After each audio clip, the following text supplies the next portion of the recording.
Simple future tense, सादा भविष्य काल। भविष्य में होने वाली जो क्रिया है उनको बताने के लिए सिंपल फ्यूचर टेंस यूज होता है और उसके साथ हेल्पिंग वर्ब विल सेल का भी यूज हम करते हैं। उसी तरह नजदीकी भविष्य की बातें बताने के लिए गोइंग टू का भी प्रयोग होता है। उसी तरह उसमें tomorrow, next week, next day, इस तरह के कीवर्ड भी इसमें यूज होते हैं। तो किस तरह से ये सिंपल फ्यूचर टेंस का यूज होता है ये हम देखेंगे इस पार्ट में। तो चलिए सीखते हैं सिंपल फ्यूचर टेंस, उसका उपयोग और उसका कंस्ट्रक्शन। देखिए आप यहाँ पे देख सकते हैं कंस्ट्रक्शन, यहाँ पे लिखा आई विल प्ले चेस, मैं चेस खेलूंगा। पहले ऐसा एक नियम था कि आई और वी उसके साथ सेल यूज करना है और बाकी सभी सब्जेक्ट के साथ हम विल यूज कर सकते हैं, लेकिन अभी सेल का यूज इतना होता नहीं है, तो विल सभी जगह आप लगा सकते हैं। कोई भी सब्जेक्ट हो आप विल का यूज कर सकते हैं। तो हमने यहाँ पे लिखा है आई विल प्ले चेस, मैं चेस खेलूंगा। मतलब कि अगर कोई भी मेन वर्ब है V1 उसके साथ अगर विल आपने लगा दिया तो यह भविष्यकाल सिंपल फ्यूचर टेंस का वाक्य बन गया, आई विल प्ले चेस। जिस तरह से मैं कह सकता हूं कि मैं खाना खाऊंगा, आई विल ईट। मैं किताब पढ़ूंगा, आई विल रीड द बुक। तो उस तरह से वाक्य बनते हैं। उसी तरह यहाँ ये अफर्मेटिव सेंटेंस हुआ, लेकिन अभी negative sentence, I will not play chess, मैं चेस नहीं खेलूंगा। तो ये देखिए will play, will helping verb है, प्ले मेन वर्ब है, तो उसके बीच में नॉट लगा दिया तो वाक्य बन गया I will not play chess, मैं चेस नहीं खेलूंगा, नेगेटिव सेंटेंस हो गया। उसी तरह से मैं नहीं खाऊंगा, आई विल नॉट ईट। मैं किताब नहीं पढ़ूंगा, आई will not read the book. इस तरह से आप कह सकते हैं। उसी तरह से उनका इंट्रोगेटिव सेंटेंस, प्रश्नार्थ वाक्य, विल आई प्ले चेस, तो उसमें विल जो वर्ब है उसको हमने क्या किया, तो जो सब्जेक्ट है उसके आगे लिख दिया है, तो वाक्य बन गया विल आई प्ले चेस, क्या मैं चेस खेलूंगा। इस तरह से वाक्य बन जाता है। उसी तरह से क्या मैं खाऊं, क्या तुम खाओगे, विल यू ईट। क्या तुम किताबें पढ़ोगे, will you read the book. इस तरह से हम कह सकते हैं। अगर हम वर्ब फॉर्म की रिक्त स्थान है उनके बारे में, उनको अगर हमें सोल्व करना है तो हमको ये उनके जो कीवर्ड्स है वो हमें याद रखने हैं। जैसे कि यहाँ पे दिए गए हैं tomorrow, next month, next day. उसी तरह नेक्स्ट वीक है, नेक्स्ट ईयर है, नेक्स्ट मंडे। इस तरह के सभी शब्द हैं वो सिंपल फ्यूचर टेंस में यूज होते हैं, वो हमें याद रखना है।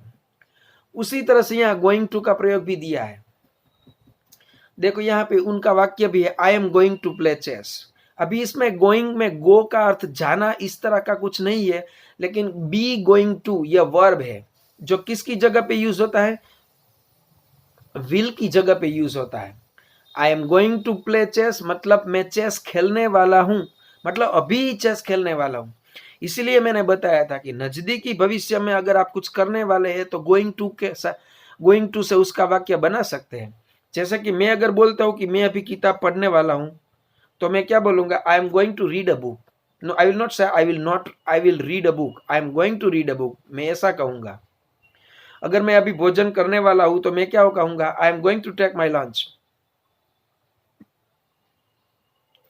तो इस तरह से गोइंग टू का प्रयोग होता है, बराबर। तो I am going to play, ये भी ध्यान रखना है कि ये कोई कंटिन्यूअस प्रेजेंट नहीं है, सिंपल फ्यूचर ही है। और बी गोइंग टू ये विल की जगह पे यूज होता है अगर कोई बात नजदीकी भविष्य की कहनी हो तो, ये याद रखना है। उसी तरह से उसका एक और भी उपयोग है, देखिए प्लान फॉर द फ्यूचर। अगर फ्यूचर के लिए आपका कुछ प्लान है तो उसमें आप कहने वाले हो भविष्य की बात ही, बराबर, लेकिन वो कंटिन्यूअस प्रेजेंट में भी आप कह सकते हैं। जैसे कि यहाँ पे लिखा है, देखिए what are you doing tomorrow, कल तुम क्या करने वाले हो। कल तुम क्या करोगे ये एक बात है, कल तुम क्या करने वाले हो ये दूसरी बात है।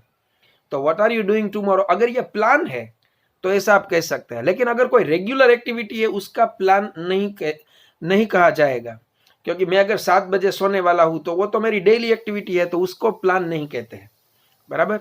तो इस तरह से जो प्लान एक्टिविटी है उसके लिए हम इस तरह का कंटिन्यूअस प्रेजेंट भी फ्यूचर में यूज कर सकते हैं।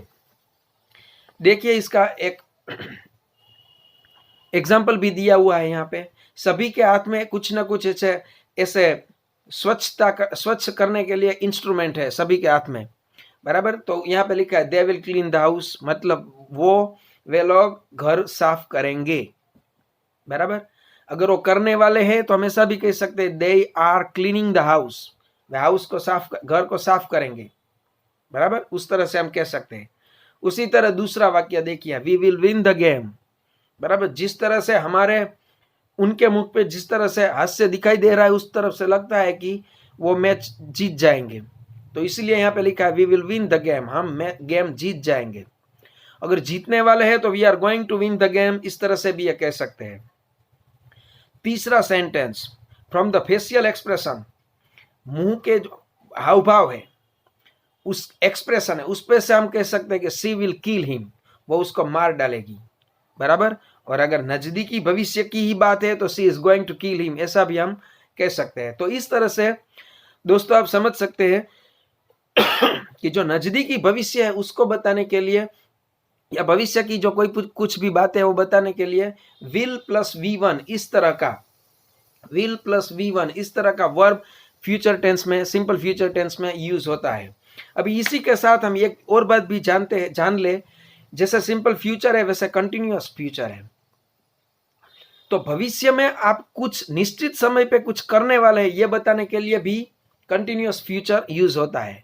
और इसी तरह परफेक्ट फ्यूचर भी है कि भविष्य में आपने कुछ निश्चित समय पे कुछ क्रिया पूर्ण की हुई है, ऐसा आपका कहना है, तो आप उसमें भी परफेक्ट फ्यूचर टेंस भी यूज कर सकते हैं। तो इस तरह से ये सिंपल फ्यूचर टेंस हो गया। लेकिन इसके बाद simple continuous future, perfect future, उनके बारे में भी हम सोचेंगे। Thank you.